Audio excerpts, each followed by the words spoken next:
ওয়ালতাকুম মিনকুম উম্মাতুন ইয়াদউনা ইলাল খায়র ওয়ালতাকুম মিনকুম উম্মাতুন ইয়াদউনা ইলাল খায়র। হে উম্মতি মুহাম্মদ সাল্লাল্লাহু আলাইহি ওয়াসাল্লাম, তোমাদের মধ্যে এমন একটা দল হওয়া উচিত, তোমাদের মধ্যে এমন একটা দল হওয়া উচিত। ওয়ালতাকুম মিনকুম উম্মাতুন ইয়াদউনা ইলাল খায়র, তোমাদের মধ্যে এমন একটা দল হওয়া উচিত। কেমন দল? যেই দলের মানুষকে কল্যাণের দিকে আহ্বান করবে। তা'মুরুনা উম্মাতাই ইয়াদউনা ইলাল খায়র। খায়র মানে কল্যাণ, উত্তম কাজ। খায়র মানে কি? উত্তম কাজকে বলা হয় খায়র বলা হয়। আমরা আমাদের দোয়াটাই বুঝে বলি না, হ্যাঁ আমাদের দোয়াটাই বুঝে, হ্যাঁ দোয়াটাই মানে উত্তম কিছু বুঝতে হবে। দোয়াটাই এখন উত্তম দোয়াটাই আল্লাহ আছে, ভালো দোয়াটাই আছে। তো ওয়ালতাকুম মিনকুম উম্মাতুন ইয়াদউনা ইলাল খায়র, হে উম্মতি মুহাম্মদ, তোমাদের মধ্যে এমন একটা দল হওয়া উচিত যেই দলের মানুষগুলো যারা মানুষকে কল্যাণের দিকে আহ্বান করবে, উত্তম কাজ করার জন্য আহ্বান করবে এবং সৎ কাজের আদেশ দিবে। উম্মাতুন ইয়াদউনা ইলাল খায়র, তারা সৎ কাজের কি দিবে? আদেশ দিবে। ওয়ায়া'মুরুনা বিল মা'রুফ ওয়া ইয়ানহা আনিল মুনকার ওয়া ইয়ানহাউনা আনিল মুনকার ওয়ায়া'মুরুনা বিল মা'রুফ ওয়া ইয়ানহাউনা আনিল মুনকার, এবং অসৎ কাজ থেকে বিরত থাকবে, অন্যজনকে অসৎ কাজ থেকে বিরত রাখবে, নিষেধ করবে। ওই দলের কাজ কি? ভালো কাজের আদেশ দিব, অসৎ কাজে কি করবে? নিষেধ করবে, বাধা দিবে। নিষেধ করবে এবং কি করবে? বাধা দিবে। তো তবেটা এটা আমাদের মধ্যে সবাই পারবে না, সবাই কি পারে? এটা অসৎ কাজ থেকে বাধা দেওয়ার জন্য, সৎ কাজে উৎসাহিত করার জন্য ওই সমস্ত যারা আদেশ করবে এবং উৎসাহিত করবে, বাধা দিবে, তাদেরকে ইসলামী জ্ঞানে গুণান্বিত হতে হবে। তাদেরকে ইসলামী জ্ঞানের প্রয়োজন আছে। আপনি যদি আমার কোনো এই কাজটা পারো না, তাদের রেফারেন্স দিতে হবে, রেফারেন্স দিতে হবে। আপনার যদি আপনার কাছে যদি রেফারেন্স না থাকে, জ্ঞান না থাকে, আপনি উপদেশ দেওয়ার উপযোগী নয়। আপনি আপনার কাছে উপদেশ দিতে পারবেন না। আপনি যত আপনার মেধা দিয়ে পারবেন তত পারবেন। এমন কিছু সমাজের মধ্যে এমন কিছু কাজ আছে যেগুলো আপনার পক্ষে সম্ভব না। আলেম হওয়ার প্রয়োজন আছে না? আছে, কথা বলেন না? দ্বীনের জ্ঞান যার কাছে আছে, ইসলামী জ্ঞান যার কাছে আছে, কোরআন হাদিস ইসলামী আছে জ্ঞান যার কাছে আছে, ওই সমস্ত ব্যক্তিকে সাথে রাখতে হবে, সাথে রাখতে হবে। আবার ওই সমস্ত ব্যক্তি একাই সম্ভব হয়, আবার আছে না? আছে, তার সঙ্গ দলের কথা বলছে না? ওয়ালতাকুম মিনকুম উম্মাতুন ইয়াদউনা ইলাল খায়র, তোমাদের মধ্যে এমন একটা দল হওয়া উচিত যে দলের কাজ হবে ভালো কাজের আদেশ করা। ভালো কাজের কি করা? আদেশ করা। মানুষকে কল্যাণের দিকে আহ্বান করা, কল্যাণের দিকে কি করা? আহ্বান করা এবং ভালো কাজের আদেশ করা। ওয়ায়া'মুরুনা বিল মা'রুফ ওয়া ইয়ানহাউনা আনিল মুনকার, এবং ওই সমস্ত ব্যক্তির আরো কাজ এবং অসৎ কাজে বাধা প্রদান করা। নিজেকে বাধা প্রদান করতে গেলে আগে নিজেকে কি করতে হবে? আমরা তো অনেক আছে শুধু নিজে সংশোধন হয়, অন্যকে সংশোধন করার জন্য ব্যস্ত। শুধু নিজেকে সংশোধন করার জন্য কি হয়? রাজি নয়। সেজন্য নিজেকে আগে নিজেকে শিক্ষা অর্জন করতে হবে। রাসূল কারীম সাল্লাল্লাহু আলাইহি ওয়াসাল্লাম হাদিস শরীফে বলেছেন, খায়রুকুম মান তাআল্লামাল কুরআনা ওয়া আল্লামা, তোমাদের মধ্যে সর্বোত্তম ওই ব্যক্তি যে কোরআন নিজে শিখে এবং অন্যজনকে কি দেয়? শিক্ষা দেয়। নিজে শিখে এবং অন্যজনকে কি দেয়? শিক্ষা দেয়। ইয়ারফা'ইল্লাহু আল্লাযীনা আমানু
মুহাম্মাদুর রাসূলুল্লাহ, এটা আমার রাসূল। যখন আল্লাহ বলেছেন এটা আমার রাসূল, আমার হাবিবুল্লাহ, দুনিয়াবাসী ওই রাসূল সাল্লাল্লাহু আলাইহি সাল্লামকে ভালোবাসার জন্য, বুকে ইসলাম দেওয়ার জন্য, হৃদয়ে ইসলাম দেওয়ার জন্য বাধ্য হয়ে গেছে। সুবহানাল্লাহ। তখন ওই রাসূল সাল্লাল্লাহু আলাইহি সাল্লামের চেহারায়ে আনওয়ার, চেহারায়ে মুবারক দেখার সাথে সাথে আজীবন যারা কাফের ছিল, ওই সমস্ত ব্যক্তিরা আমার রাসূল সাল্লাল্লাহু আলাইহি ওয়াসাল্লাম চেহারায়ে আনওয়ার দেখে, আমার রাসূলের চক্ষু মুবারক দেখে, জুলফিকার মুবারক দেখে, আমার নবীর হাঁটা মুবারক দেখে, আমার নবীর চরিত্র দেখে ওই সমস্ত কাফের বেদিনারা পর্যন্ত ঈমান আনতে বাধ্য হয়ে গেছে। সুবহানাল্লাহ। কারণ উনি আল্লাহর হাবিব, আল্লাহর হাবিব। তো আমরা যখন ওয়ায়ামুরুনা বিল মা'রুফ ওয়া ইয়ানহাউনা আনিল মুনকার, আমরাও যখন কাউকে উপদেশ দিতে যাব, কাউকে আমরা উপদেশ দিতে যাব, খারাপ কাজের নিষেধ করতে যাব, খারাপ কাজের বাধা প্রদান করতে যাব, আগে আমাকে খেয়াল করতে হবে আমার ভিতরে ওই অভ্যাসটা আছে কি। আগে আমাকে সংশোধন করতে হবে, আগে আমাকে নিজে সংশোধন হও, তারপর পরিবারকে সংশোধন করো, তারপর প্রতিবেশীকে সংশোধন করো। এখানে আমরা নিজে সংশোধন না হয়ে, পরিবারের সংশোধন না করে চলে যায় সরাসরি বাইরে। ঠিক কিনা বলেন না? আল্লাহ প্রত্যেককে বোঝান, আমরা তৌফিক আমিন বলি। আল্লাহ পাক বলেন মাওলাইকা হুমুল মুফলিহুন, ওই সমস্ত ব্যক্তিরাই সফল। সুবহানাল্লাহ বলেন না? ওই সমস্ত ব্যক্তিরাই সফল যারা ভালো কাজের আদেশ দেয়, মানুষকে কল্যাণের দিকে আহ্বান করে, তার কাছ থেকে নিজে বিরত থাকে এবং অন্যজনকে বিরত রাখার চেষ্টা করে। ওয়াউলাইকা হুমুল মুফলিহুন, আল্লাহ বলে ওই সমস্ত ব্যক্তিরাই হলো সৌভাগ্যবানের অধিকারী। সুবহানাল্লাহ। তাহলে আমরা সৌভাগ্যবান হতে চাই না দুর্ভাগ্যবান হতে চাই? দুর্ভাগ্যবান হলে তো দুনিয়া শেষ, আখিরাতও কথা বলেন না, দুনিয়া শেষ, আখিরাতও শেষ। সেজন্য আমাদের সর্বদা সর্বক্ষণ খেয়াল রাখতে হবে, দুনিয়া এটা ক্ষণস্থায়ী।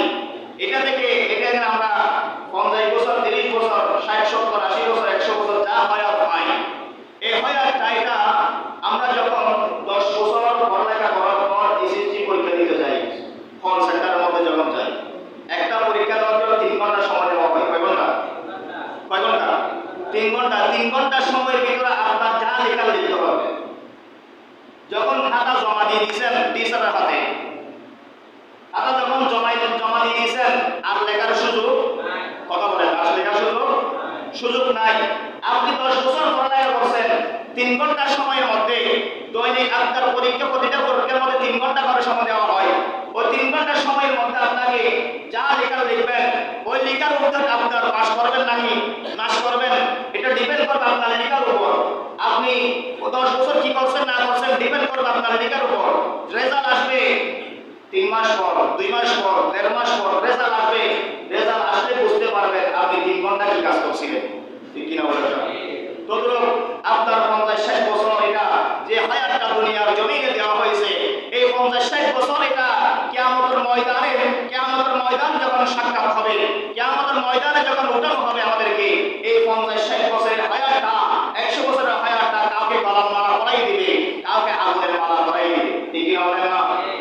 কাউকে ফুলের মালা দিবে, আবার কাউকে আগুনের মালা দিয়ে জাহান্নামের মধ্যে নিক্ষেপ করবে, আবার কাউকে ফুলের মালা দিয়ে জান্নাতি মেহমান বানিয়ে জান্নাতের মধ্যে প্রবেশ করাবে। সুবহানাল্লাহ। আল্লাহ পাক রব্বুল আলামিন আমাদের প্রত্যেককে বোঝার আমল করার তৌফিক দান আমিন বলি। এই সৎ কাজের আদেশ, অসৎ কাজের নিষেধ করা। ফায়া আইয়াহাল মুমিনুনা মুকরামুন ইলামু আন্নাল আমর, নিশ্চয় সৎ কাজের আদেশ দেওয়া, বিল মা'রুফি ওয়ান নাহyi আনিল মুনকার মিন আহমিল উমুরি দ্বীনিয়াতি ওয়া মিন আজালিল ওয়াজিবাতি শারঈয়্যা।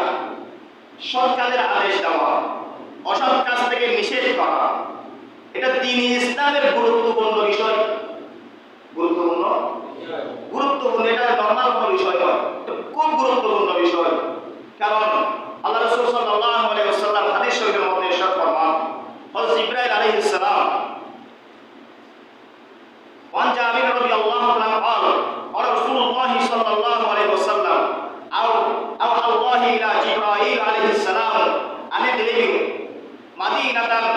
মাদিনাতান ওয়ালা কাযা ওয়া কাযা বিআহলিহা ওয়া ক্বালা ইয়া রাব্বি ইন্না ফীহিম আবদাকা ফুলানান লাম ইয়াসিকা তারফাতান আইনিন ওয়া ক্বালা ইদলিহা আলাইহি ওয়া আলাইহিম ফাইন্না ওয়াজহাহু ওয়া লাম ইয়াতামাআররা ফি সাআতিল কদ্দু রাওয়াহুল বাইহাকী।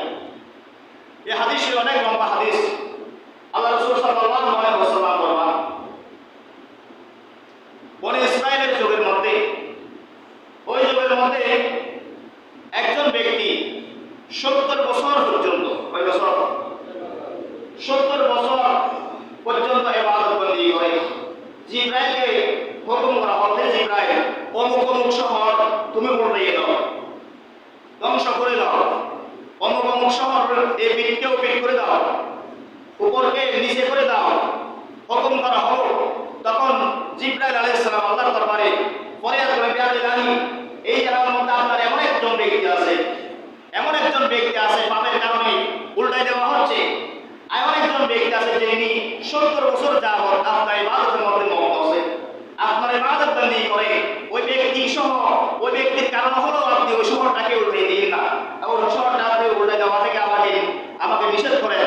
জিবরাইল আলাইহিস সালাম আল্লাহ বলেন, ও জিবরাইল শুনো, ওই সব শহরের মধ্যে যেই ব্যক্তি আল্লাহর ইবাদত বন্দেগী করে, ওই ইবাদত বন্দেগীর উপর স্বার্থপর ব্যক্তি, ওনার সামনে অন্যায় হচ্ছে, ওনার সামনে ব্যভিচার হচ্ছে, ওনার সামনে মানুষ ধ্বংসের মধ্যে বসে যাচ্ছে, উনি একটু মনের মধ্যে খারাপ কাজ থেকে মনের মধ্যে একটু চিন্তা করলো না, মনের মধ্যে একটু আমি আল্লাহর একটু তাদের একটু চিন্তা করলো না, টেনশন করলো না, তার চেহারার মধ্যে একটু অনুভব হলো না, আমি দেখতে পারলাম।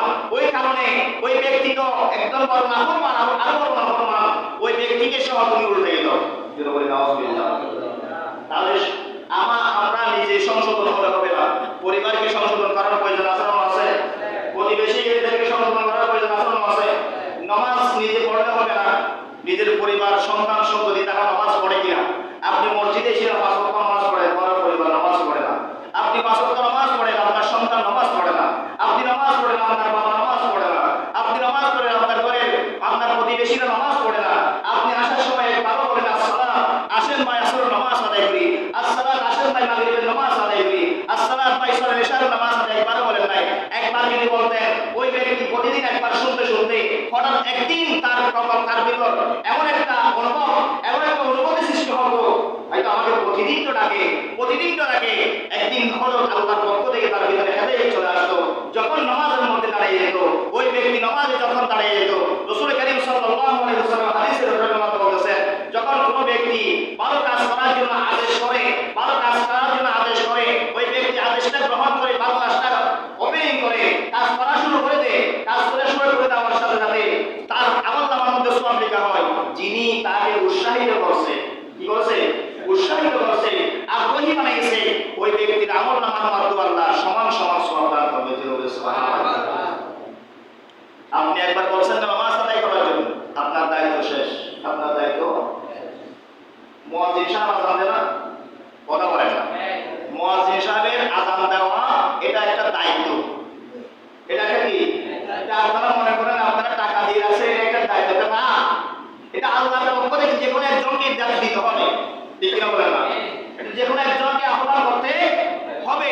আপনারা সবাই যদি এই দায়িত্বটা সবাই নিয়ে যান, এটা ঠিক মতো করবে না, ঠিক মতো আল্লাহটা অমুকে দিবে, সমুখে দিবে, এরকম মধ্যে দিবের মধ্যে চলে যাবে, ঠিক না বলেন না? আবার অনেক সময় দেখা যায় এক হপ্তাহ আযান দেওয়ার জন্য 5 জন দাঁড়িয়ে আছে, সরকার বাজে যাবো কথা বলেন না, আসলে বাজে যাবো, গ্রামে গঞ্জে এই সমস্ত জিনিস বেশি হয়। এটা একটা দায়িত্ব আপনাদের পক্ষ থেকে, একটা যেরকম দায়িত্ব, এটা আল্লাহর পক্ষ থেকে একটা কি দায়িত্ব। আপনি মুয়াজ্জিন সাহেব আযান দিয়ে 5 ওয়াক্ত 5 বার আযান দিয়ে তার দায়িত্ব শেষ, তাই দায়িত্ব শেষ। আপনার দায়িত্ব হলো মসজিদে আসা, আপনার দায়িত্ব মসজিদে না আসলো, যেখানে নামাজের সময় সেখানে নামাজে দাঁড়িয়ে যাওয়া, সেটা আপনার দায়িত্ব। মুয়াজ্জিন সাহেব কাল কিয়ামতের ময়দানে বলবে, মুয়াজ্জিন, মসজিদ, ইমাম, খতিব কিয়ামতের ময়দানে আপনার পক্ষে বিপক্ষে সাক্ষী দিবে।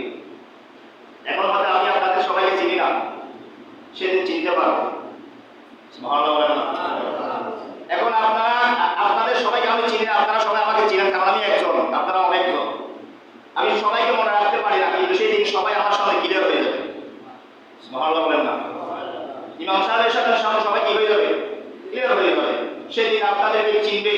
মহল্লার মধ্যে কয়জন ব্যক্তি আছে তাদের সবাইকে চিনবে। অমুক ব্যক্তি নামাজ পড়ে না, অমুক ব্যক্তির সাথে মসজিদের সাথে সম্পর্ক ছিল না, মসজিদ বলতে আমার সামনে হারিয়ে চলে গেছে, মসজিদের মধ্যে একটু উকিদিও দেখে নেই, মসজিদের সাথে দিবে। সেই জন্য বলবো, নামাজ কখনো অবহেলা করা যাবে না। মসজিদের আহ্বান, আপনি নামাজ পড়েন, আসার সময় আপনার সন্তানকে নিয়ে আসবেন, আসার সময় আপনার প্রতিবেশী একজনকে হলে বলবেন ভাই চলেন নামাজ পড়ে আসেন। একজনকে বলবেন ভাই আসেন নামাজ পড়ে আসেন। এটাও আপনার একটা দায়িত্ব, এটা আপনার কি দায়িত্ব। আল্লাহ পাক প্রত্যেকে বোঝার আমরা তৌফিক দান করি। সালাতু ইয়া রাসূলুল্লাহ আলাইকুম। এখন আসেন, এই যে ভালো কাজের আদেশ দিয়েছেন, ভালো কাজ পালন করার কারণে আপনি সওয়াবের অধিকারী হবেন। খারাপ কাজের উৎসাহিত করার আচরণ আছে, নাচ গান করিবার কি হয়ে তোলা না আছে না? গানের শো করার জন্য টাকা উঠাই না, কথা বলেন না? টাকা উঠাই না, 2-5 জন আয়োজন করে এলাকার সবাই কাছ থেকে ডোনেশন নেয়, এটা সাকসেস করার জন্য, সফল করার জন্য আচরণ আছে। কিন্তু ওই সমস্ত ব্যক্তিরা দেখবেন যারা গান বাজনার মধ্যে টাকা পয়সা খরচ করে, এটা কিন্তু মাহফিলের জন্য দিলে 50 টাকাও দিবে না। কোরআনের মাহফিল, মিলাদুল মাহফিল, বিভিন্ন ধরনের মাহফিলের ভালো কাজের জন্য, মসজিদের জন্য, মাদ্রাসার জন্য গেলে আপনি দেখবেন তার কাছে থাকলেও অনেক সময় মুখ ফিরিয়ে যায়। এখন আমরা মনে করি তার কাছে এত টাকা আছে, দেয় না, আসলে না, সে দেনার টাকা আল্লাহ সেটা কবুল করে নেয়। আল্লাহ সেটা কবুল করে নাই। রিকশাওয়ালা দৈনিক 500 টাকা ইনকাম করে, সেখান থেকে 50 টাকা আল্লাহ কবুল করছে। সেখান থেকে আল্লাহ টাকা কবুল করছে, 50 টাকা কবুল করছে। সে 50 টাকা দিয়ে আল্লাহর কাছে আফসোস করছে, আল্লাহ আমাকে কেন সামর্থ্য দাও, মানে আমি আরো বেশি দিতে চাইছিলাম। কিন্তু যাকে আল্লাহ সামর্থ্য দিয়েছে ওই ব্যক্তি 50 টাকা দূরে করত, সে মুখ ফিরে গেছে। আসলে তো ওই সমস্ত ব্যক্তি যারা অসৎ কাজে উৎসাহিত করে, গুনার কাজ করার জন্য কি করে? উৎসাহিত করে, টাকা দিয়ে, কথা দিয়ে, শ্রম দিয়ে, সহযোগিতা করে, বিভিন্ন পরামর্শ দিয়ে যারা অসৎ কাজ সফল করার জন্য, গান বাজনা সফল করার জন্য যারা উৎসাহিত করে, তাদের বলতেছে, তাদের ব্যাপারে রাসূল কারীম সাল্লাল্লাহু আলাইহি ওয়াসাল্লাম বলেছেন, লা ইয়ানকুসু যালিকা মিন উজুহিহিম শাইআন ওয়া মান আদান ইলা দালালাতিন কানা আলাইহি মিনাল ইসমি মিসলু আসানি মিন তাবিহু লা ইয়ানকুসু যালিকা মিন আসামিহিম শাইআন। আল্লাহ রাসূল সাল্লাল্লাহু আলাইহি ওয়াসাল্লাম বলেন, যখন কোনো ব্যক্তি অন্যায় কাজ করার জন্য উৎসাহিত করে, অন্যায় ব্যক্তি উৎসাহিত যিনি পেয়েছেন, সে যখন অন্যায় করবে, অন্যায় করার কারণে তার আমলনামার মধ্যে সওয়াব হবে না গুনাহ হবে? কথা বলেন, সওয়াব হবে না গুনাহ হবে? তো গুনাহ যেহেতু হবে, যিনি উৎসাহিত করছে গুনার কাজ করার জন্য, অন্যায় করার জন্য যিনি উৎসাহিত করছে, সহযোগিতা করছে, তার আমলনামার মধ্যে সমান সমান কি হবে? গুনার কাজ হবে। এখন আসেন, পৃথিবীর মধ্যে সর্বপ্রথম যিনি সর্বপ্রথম খুন করেছেন, হাবিল এবং কাবিল আছে। আপনারা ঘটনা শুনছেন না? আপনার সন্তানের ঘটনা, হাবিল এবং কাবিলকে কি করছে? খুন করছে।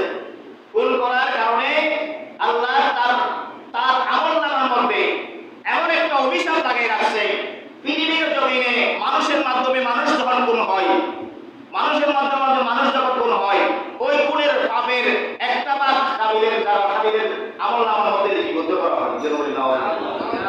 কারণ মানুষ আগে খুন করতে জানতো, মানুষ আগে খুন কিভাবে করে সেটা জানতেন না। সেটাকে খুন করেছেন হাবিল। সেজন্য আল্লাহ বলেন, তোমার আমলনামার মধ্যে প্রতিটা খুনের একটা অংশ তোমার আমলনামার মধ্যে লিপিবদ্ধ করা হবে, যেটা তোমাকে শাস্তি দেওয়ার জন্য, তোমাকে জাহান্নামে যাওয়ার জন্য, তোমাকে শাস্তি দেওয়ার জন্য বড় একটা মাধ্যম হয়ে যাবে। নাউজুবিল্লাহ। তাহলে আবার চিন্তা করে দেখেন, অন্যায় করার জন্য অন্যায় করার জন্য উৎসাহিত করবে, গান বাজনা করার জন্য টাকা পয়সা বুদ্ধি পরামর্শ দিয়ে যদি আপনি সহযোগিতা করেন, যতক্ষণ পর্যন্ত সেখানে অন্যায় গুনার কাজ চলতে থাকবে ততক্ষণ পর্যন্ত আপনার আমলনামার মধ্যে গুনাহ লিখতে থাকবে। এখন আপনাদের উপর ছেড়ে দেওয়া হলো, আল্লাহ আমাদেরকে দুনিয়ার জমিনে ছেড়ে দিয়ে দুইটা রাস্তা দেখা দিয়েছেন। একটা রাস্তা হলো আনআমতা আলাইহিম ইহদিনাস সিরাতাল মুস্তাকিম সিরাতাল লাযিনা আনআমতা আলাইহিম, আরেকটা রাস্তা হলো গায়রিল মাগদুবি আলাইহিম ওয়ালাদ-দাল্লিন। দুইটা রাস্তা, একটা রাস্তা যে নিয়ামত প্রাপ্ত হবে, নিয়ামত প্রাপ্ত হয়ে জান্নাতি হবে, আরেকটা রাস্তা গিয়ে আপনি পথভ্রষ্ট হয়ে জাহান্নামী হবেন। ওই দুইটা রাস্তা, কোনটা রাস্তা দিয়ে আপনি যাবেন? আল্লাহ আপনার মাথার ভিতরে একটা বিবেক দিয়েছেন, ব্রেন দিয়েছেন, ওই ব্রেন দিয়ে আপনি কাজ করবেন। কোনটা দিয়ে যাবেন? আপনি আনআমতা আলাইহিমের অন্তর্ভুক্ত হবেন নাকি গায়রিল মাগদুবের অন্তর্ভুক্ত হবেন, সেটা আপনাকে আল্লাহ বিবেক দিয়ে ছেড়ে দিয়েছেন। সুবহানাল্লাহ। সেজন্য বলবো, কখনো অন্যায় কাজের মধ্যে উৎসাহিত করা যাবে না। ভালো কাজ যেটা জানেন, ভালো কথা যেটা জানেন সেটা বারবার বলেন। সেটা কি বারবার বলেন? এটা একবার নয়, বারবার বলেন, প্রতিদিন বলেন, প্রতিনিয়ত বলেন। আপনার আমলনামার মধ্যে প্রতিটা কথায়, প্রতিটা শব্দের সাথে আপনার আমলনামার সওয়াব লেখা হবে। সুবহানাল্লাহ। فعن عمر بن شعيب رضي الله عنه عن أبيه عن جده قال قال رسول الله صلى الله عليه وسلم مروا أولادكم بالصلاة إذا بلغوا 7 واضربوهم إذا بلغوا 10 رواه أبو رسول كريم صلى الله عليه وسلم ইরশাদ ফরমান, রাসূলের সাহাবী হযরতে আবু শুআইব হতে, তার পিতা, তার দাদা হতে তিনজন থেকে হাদিসটা বর্ণনা করেছেন। কয়জন থেকে? তিনজন থেকে। শুআইব বলতেছে, আমি শুনেছি আমার বাবা থেকে, আমি শুনেছি আমার বাবা থেকে, আমার বাবা শুনেছে আমার দাদা থেকে। কয়জন? তারাবারফুত, বুঝছেন তো? আমি শুনেছি আমার বাবা থেকে, আমার বাবা শুনেছেন আমার দাদা থেকে। রাসূল কারীম সাল্লাল্লাহু আলাইহি ওয়াসাল্লাম মুরু আওলাদাকুম বিস-সালাহ, যখন আদম সন্তান তোমরা তোমাদের সন্তানের নামাজের আদেশ করো। কিসের আদেশ করো? মুরু আওলাদাকুম বিস-সালাহ, আওলাদাকুম মানে তোমাদের সন্তানদেরকে বিস-সালাহ নামাজের আদেশ করো। কখন? ইযা বালাগু 7, যখন 7 বছরে উপনীত হয়। কয় বছর? 7 মানে 7 মানে কি? 7। ইযা বালাগু 7, যখন 7 বছর হয় তোমরা তাদেরকে নামাজের শিক্ষা দাও, নামাজের কি করো? আদেশ করো। ওয়াদরিবুহুম ইযা বালাগু 10, যখন তারা 10 বছরে উপনীত হয়, 7 বছরের শেষ 3 বছরের মধ্যে নামাজ শিখাবেন, নামাজের শিক্ষা দিবেন, নামাজের উপদেশ দিবেন, নামাজের করার জন্য তাদেরকে আদেশ করবেন। এখানে কোনো 3 বছরের মধ্যে কোনো মারামারি পিটাপিটি হবে না। যখন 10 বছর হয়ে যাবে, ওয়াদরিবুহুম ইযা বালাগু 10, রাসূল কারীম সাল্লাল্লাহু আলাইহি ওয়াসাল্লাম বলেন, যখন তোমার সন্তান 10 বছর উপনীত হলো, নামাজ পড়ে না, নামাজের মসজিদে যায় না, নামাজের প্রতি অবহেলা করে, গাফিল হয়ে গেছে, তখন তোমার সন্তানকে ইযা ওয়াদরিবু, তাকে পিটাও। ওয়াদরিবু মানে কি? তাকে প্রহর করো। কি করো? প্রহর করো। প্রহর মানে তাকে লাঠিচার্জ দিয়ে হলো নামাজি বানাও। কারণ আল্লাহ রাসূল সাল্লাল্লাহু আলাইহি ওয়াসাল্লামে একজন সাহাবী এসে বলে, ইয়া রাসূলুল্লাহ, আমার সন্তান নামাজের জন্য, ফজরের নামাজের জন্য তাকে উঠাইতে পারে না, ফজরের নামাজ তাকে পড়াতে অনেক কষ্ট হয়, উঠে না ঘুম থেকে।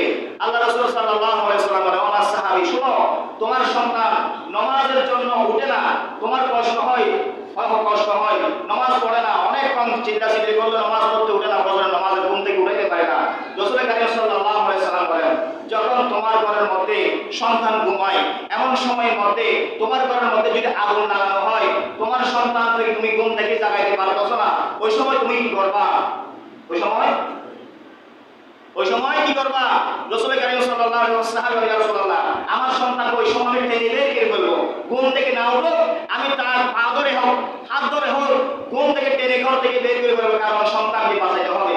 আল্লাহ রাসূল সাল্লাল্লাহু আলাইহি ওয়াসাল্লাম বলেন, এটা তো দুনিয়া দুনিয়ার থেকে আগুন থেকে বাঁচানোর জন্য তোমার সন্তানকে তুমি ঘর থেকে টেনে বের করবা, তো ঘর থেকে টেনে বের করবা।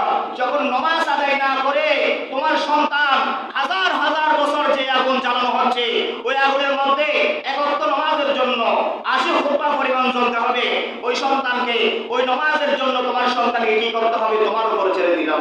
সুবহানাল্লাহ। এক ওয়াক্ত নামাজের জন্য কয় খুতবা বলছি? 80 খুতবা।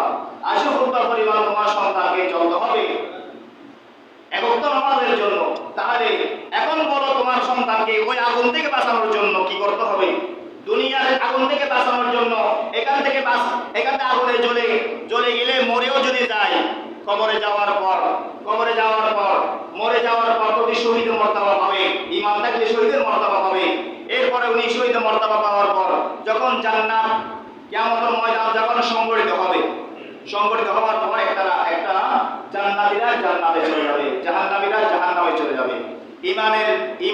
ঈমান যার কাছে ঈমান আছে, আমল নাই, বলছিলাম না ঈমান আছে কি নাই? আমল নাই বলে নামাজ পড়ে না, এটা শাস্তি ভোগ করতে হবে। এটা শাস্তি কি করতে হবে? ঈমানের কারণে একদিন জান্নাতে যাবে, ও জান্নাতে যাওয়ার আগে জাহান্নামে যাবে। জাহান্নামে যাওয়ার পর বিভিন্ন জায়গার মধ্যে আগুনের সেক লাগার কারণে জ্বলে যাবে, পুড়ে যাবে, ছিদ্র হয়ে যাবে, বিভিন্ন ধরনের আঘাতপ্রাপ্ত হবে, উনি ইনজুর হয়ে যাবে, পুরো একটা কি হয়ে যাবে? ইনজুর হওয়ার কারণে ওনার যখন শাস্তি শেষ হয়ে যাবে, মওকুফ হয়ে যাবে, ওখান থেকে জাহান্নাম থেকে বের করে তাকে আবার জান্নাতের রাস্তা ধরে দেওয়া হবে। কোথায় দেওয়া হবে? জান্নাতের রাস্তা যখন ধরে দেওয়া হবে, এমন সময়ের মধ্যে জান্নাতে প্রবেশ করার আগে একটা কূপ আছে। কি আছে? পুকুর আছে না? আমাদের পাশে পুকুর আছে না? পুকুরের মধ্যে ডুব মারলে গরম শরীর কি হয়? সতেজ হয়। শরীরের মধ্যে অস্থিরতা লাগে। যখন আমরা ডুব মারি পানির মধ্যে, সুস্থিরতা আসে না? আসে। তখন ওই জাহান্নামী মানুষ যখন শাস্তি ভোগ করার পর জান্নাতের রাস্তায় যাবে, জান্নাতে প্রবেশ করার আগে একটা কূপ আছে। ওই কূপটা ডুব মারার সাথে সাথে তার শরীরের মধ্যে বিভিন্ন ক্ষত বিক্ষত ছিল, বিভিন্ন জায়গার মধ্যে তার শিরা ছিল, বিভিন্ন জায়গার মধ্যে তার পচে রক্ত পড়তেছে, পুঁজ পড়তেছে, পানি পড়তেছে। ওই সমস্ত জিনিস ডুব মারার সাথে সাথে 80 বছরের বৃদ্ধ মানুষ, 70 বছরের বৃদ্ধ মানুষ আবার 18 বছরের যুবক হয়ে যাবে। 18-22 বছরের লোক হয়ে যাবে, যুবক হয়ে শরীরের মধ্যে কিছুই থাকবে না, স্বয়ং সম্পূর্ণ মানুষ হয়ে যাবে। সুবহানাল্লাহ। জান্নাতের মধ্যে প্রবেশ করবে। সুবহানাল্লাহ। কিন্তু আমরা যারা সরাসরি জান্নাতে যাবে, তাদেরকে আর ডুব মারতে হবে না। সুবহানাল্লাহ। তাদেরকে কি মারতে হবে না? ডুব মারতে হবে না। ওই ডুবটা মারা হবে জাহান্নামীদেরকে। জাহান্নামীরা যখন জাহান্নামের শাস্তি ভোগ করার কারণে বিভিন্ন শরীরের বিভিন্ন স্থানে যখন ক্ষতবিক্ষত হয়ে যাবে, ওইগুলোকে চিকিৎসা করার জন্য চিকিৎসার কূপের মধ্যে ডুব মারা হবে। সুবহানাল্লাহ। আল্লাহর কুদরতি কূপ, যেটার মধ্যে ডুব মারলে স্বয়ং সম্পূর্ণ মানুষ হয়ে যাবে। সুবহানাল্লাহ। আল্লাহ প্রত্যেকে বোঝার আমল করার তৌফিক দান করুন। বলবো, আপনারা সন্তানদেরকে নামাজের শিক্ষা দিবেন কি দিবেন না? আপনারা নিজেরা নামাজ পড়েন না, আপনারা নিজেরাই নামাজ পড়েন, সন্তানদেরকে কিভাবে শিক্ষা দিবেন? হুজুর, আমরা নিজেরাই উঠি না, সন্তান কিভাবে উঠবে? আমাদের দেশের মধ্যে এখন মুক্ত আছে না, সকালে মুক্ত, এটা পর্যন্ত বন্ধ হয়ে যাওয়ার অবস্থা হয়েছে। বন্ধ হয়ে যাওয়ার কি হয়ে গেছে অবস্থা? কারণ মা বাবা যখন ঘুম থেকে উঠে না, সন্তানকে উঠবে? ওরা তো সন্তান মানুষ, ছোট্ট বাচ্চা মানুষ, ওরা চাইবে আর একটু ঘুমায়, ঠিক কিনা বলেন না? ঘুম না আসলেও বিছনার মধ্যে ঠিক থাকায় শুয়ে থাকি, আসলে আছে। যখন মা বাবা উঠে ডাক দিবে, আমরা যখন ছোট্ট ছিলাম, আমাদের মা ফজরের আযানের সাথে শিখাতেন, ঘুম থেকে জাগাই দিতেন, যাও মসজিদে যাও। আমরা ছোট্টবেলা থেকে নামাজ পড়ি, একদম বাবার সাথে চলে যেতাম। আলহামদুলিল্লাহ, বাবার সাথে মসজিদে চলে যেতাম। ওখান থেকে এসে সাথে সাথে মুড়ি আছে না, মুড়ি এভাবে দিতেন আমাদেরকে। আমরা খেয়ে এক হাতে খাইটা বা সিরটা নিয়ে মক্তবের মধ্যে চলে যেতাম। কত সুন্দর একটা পরিবেশ ছিল, কত সুন্দর দিন শিক্ষার একটা পরিবেশ ছিল। এটা নষ্ট হয়ে গেছে আমাদের। আসেনি এখন মক্তবের মধ্যে সন্তান আসে না, সন্তান আসে স্কুলের টাইমে ঘুম থেকে উঠে। স্কুলের এত গুরুত্বপূর্ণ, বাংলা শিক্ষা, ইংরেজি শিক্ষা এত গুরুত্বপূর্ণ আমাদের কাছে, আরবি শিক্ষাটা কোনো কিছু না। আল্লাহ পাক প্রত্যেকে বোঝার আমরা আমি করি। নিজে করবেন এবং সন্তানদেরকেও পড়াবেন। সন্তানদেরকে যদি শিক্ষা না দেন, কিয়ামতের ময়দানে যখন সন্তানকে আপনার সন্তানকে বলে আপনি নামাজ পড়েন না কেন, বলবে আমার বাবা আমাকে শিক্ষা দেয় নাই, বলবে আমার বাবা আমাকে শিক্ষা দেয় নাই, তখন বাবা বলবে আমি তো নিজেও পড়ি নাই। ধরা খাইছে না খাইছে না? কথা বলে না, ধরা খাইছে না খাইছে না?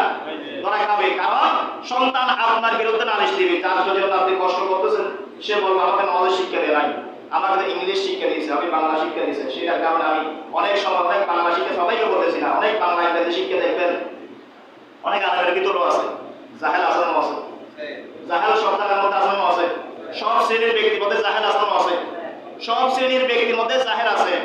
মা বাবা এত কষ্ট করে পড়ালেখা করার পর মা বাবাকে বৃদ্ধাশ্রম পৌঁছাই দেন, শিক্ষা দিয়েছেন, সুশিক্ষা দেবেন। শিক্ষিত ঠিক কিনা? শিক্ষিত কিন্তু কি নয়, সুশিক্ষিত নয়। যে শিক্ষা মা বাবা চিনে নাই, যে শিক্ষা অর্জন করেছে সেটা মা বাবা চিনে নাই, পরিবেশ চিনে নাই, সেটা সমাজ চিনে নাই, পরিবেশ চিনে নাই, মা বাবা চিনে নাই, এবং মানুষের সাথে কিভাবে চলতে হয় এটা চিনে নাই, শুধু সেটা চিনেছে টাকা আর টাকা, কিছুই চিনে। আল্লাহ পাক রব্বুল আলামিন প্রত্যেককে বোঝার আমল করার তৌফিক আমিন। ওয়া আখিরু দাওয়ানা আলহামদুলিল্লাহি রাব্বিল আলামিন। যারা সুন্নাত পড়েন না তারা সুন্নাত আদায় করেন। আমরা গত জুমার মধ্যে 1170 টাকা পাইছি, আলহামদুলিল্লাহ।